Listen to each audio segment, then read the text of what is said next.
آج ہم پڑھیں گے ان چیزوں کے بارے میں جو کورٹ ڈیسائیڈ کرے گی while determining the compensation for interested persons. اب یہ چیزیں جو ہیں میٹر ٹو بی کنسیڈرڈ اور میٹر ٹو بی نیگلیکٹڈ کے نام سے ہمارے پاس اس سیکشن میں موجود ہیں۔ اگر ہم سٹارٹ کریں میٹر ٹو بی کنسیڈرڈ سے، تو اس میں 6 پوائنٹس ہیں، 6 کلازز ہیں جو ڈسکس ہوئے ہیں، جن کو کورٹ ڈٹرمن کرے گی جب وہ کمپنسیشن ڈیسائیڈ کر رہی ہوتی ہے۔ سب سے پہلا جو ہے وہ ہے مارکیٹ ویلیو، یعنی اس وقت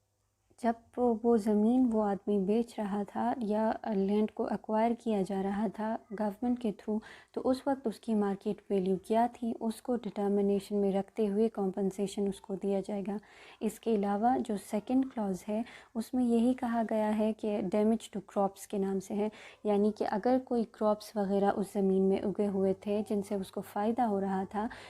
تو اس حساب سے بھی اس کے معاوضے میں اضافہ یعنی کمپنسیشن میں اضافہ کیا جائے گا۔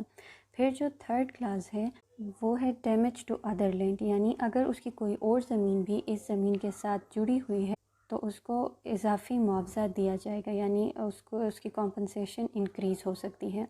پھر اگر اس کو اگزامپل کے تھرو اگر ہم سمجھیں، فار ایگزامپل اس ایک انٹرسٹڈ پرسن ہے اور اس کے 2 زمین ہیں، ایک زمین پہ اس کی فیکٹری بنی ہوئی ہے اور دوسری زمین پہ اس کی دوسری زمین پہ راستہ جاتا ہے اس فیکٹری کو۔ اب جو گورنمنٹ ایکوائر کر رہی ہے وہ زمین ایکوائر کر رہی ہے جس میں راستہ بنا ہوا تھا اس کی فیکٹری کے لیے۔ اب جب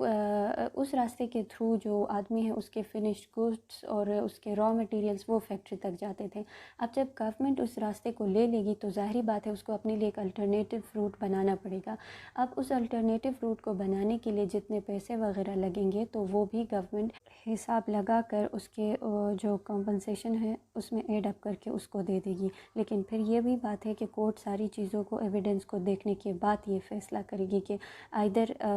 اس کمپنسیشن میں یہ چیزیں آتی ہیں کہ نہیں آتی۔ اب جو فورتھ کلاز ہے اس میں ہمیں بتاتی ہے کہ ڈیمیج ٹو ادر تھنگس، یعنی اموویبل یا موویبل، جو بھی اس کی دوسری چیزوں کو نقصان پہنچے گا تو ان کو بھی حساب کیا جائے گا اس کے معاوضے کے اندر۔ فار ایگزامپل ایک پرسن ہے سی، اس کے 2 لینڈ ہیں، ایک میں اس کا اسکول بنا ہوا ہے اور دوسرا جو لینڈ ہے وہ اس کو ایز اے گارڈن اپنے اسکول کے لیے استعمال کرتا ہے، وہاں پہ اسٹوڈنٹس اور ٹیچر اس کو ایجوکیشنل پرپس کے لیے یا پلے گراؤنڈ کے طور پر اس کو استعمال کرتے ہیں۔ اب جب گورنمنٹ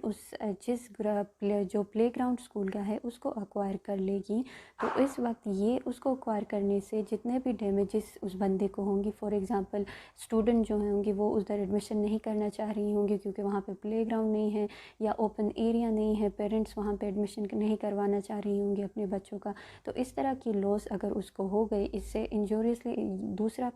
اس کی جو دوسری پراپرٹی ہے وہ افیکٹ ہو رہی ہے، تو وہ کنسیڈریشن بھی اس کمپنسیشن کے اندر ڈٹرمن کی جائے گی۔ اور پھر نیکسٹ کلاس 5 ہے، اور اس میں اگر چینج ان ریزسٹنس ہوا، یعنی کہ اس لینڈ کو لینے کی وجہ سے اب وہ آدمی اس زمین کے قریب نہیں رہ سکتا کیونکہ وہاں پہ گورنمنٹ کوئی فیکٹری یا ہسپتال وغیرہ بنا رہی ہے، تو اس کو اپنی جو ہے اپنا گھر چھوڑ کے کہیں اور شفٹ ہونا پڑ رہا ہے یا اپنی بزنس شفٹ کرنی پڑ رہی ہے، تو وہ جتنا بھی نقصان اس میں اس کو ہوگا تو وہ اس کی بھرپائی بھی اس کمپنسیشن کے ذریعے کیا جائے گا۔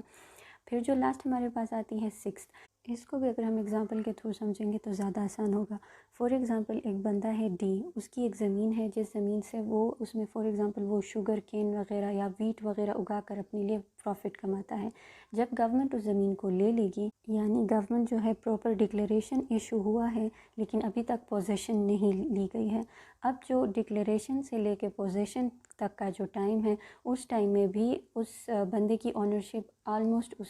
زمین کے اوپر ہوتی ہے، اسی لیے جتنا بھی فائدہ اس کو ہو سکتا تھا اس مہینے کے اندر، لیکن گورنمنٹ نے لیٹ کر دیا پوزیشن لینے میں اور اس نے ابھی تک نہیں لی ہے، تو اس عرصے تک جتنا اس کو فائدہ ہو سکتا تھا تو اس فائدے کے پیسے بھی گورنمنٹ کمپنسیشن کے اندر ڈٹرمن کر کے اس کو دے دے گی۔ اس کے علاوہ اس میں ایک سب سیکشن 2 بھی ڈسکس ہوا ہے جس میں مارکیٹ ویلیو اور 15% کی بات ہوئی ہے، تو اس میں اس کا مطلب یہی ہے کہ اب جب گورنمنٹ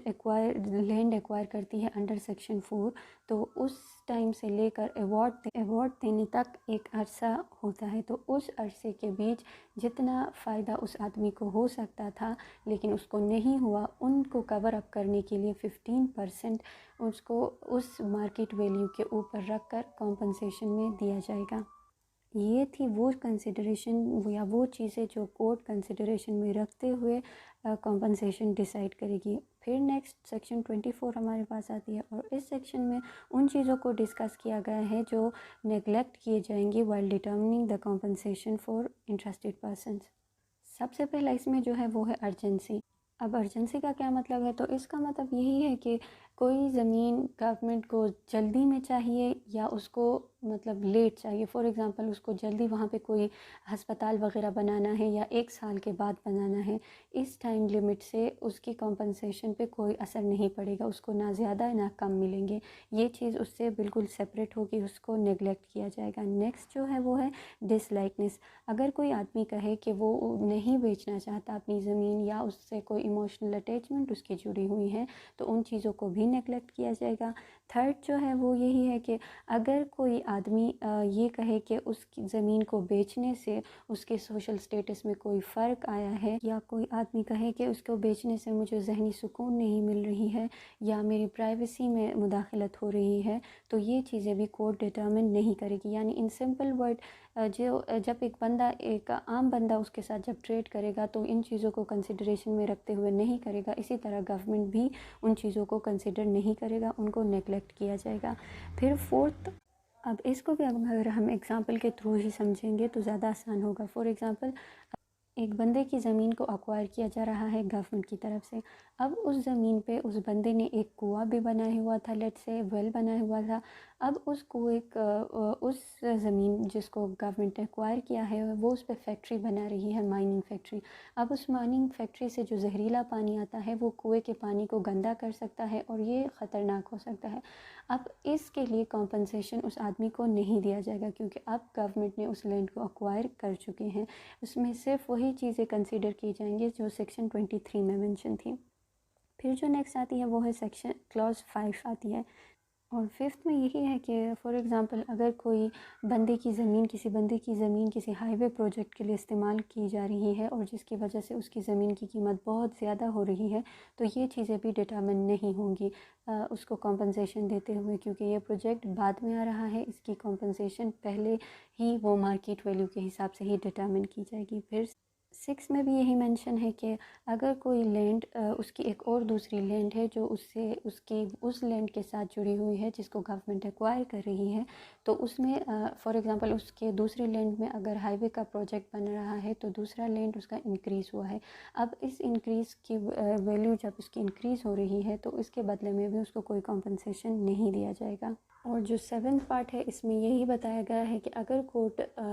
کورٹ نے ایکوزیشن کا آرڈر دیا تھا، وہ نوٹیفیکیشن جاری ہوا تھا، اس کے بعد اس آدمی نے اس میں کوئی کام کر دیا یا کسی کو آگے بیچ دیا، تو اس نتیجے میں جو اس کو نقصان ہوگا تو اس کی ذمہ داری بھی کورٹ نہیں اٹھائے گی، گورنمنٹ نہیں اس کو ان چیزوں کے لیے پے بیک نہیں کرے گی۔ تو یہ تھی آج کے لیے ہمارے پاس میٹر ٹو بی کنسیڈرڈ اور matter to be neglected while determining the compensation for interested person۔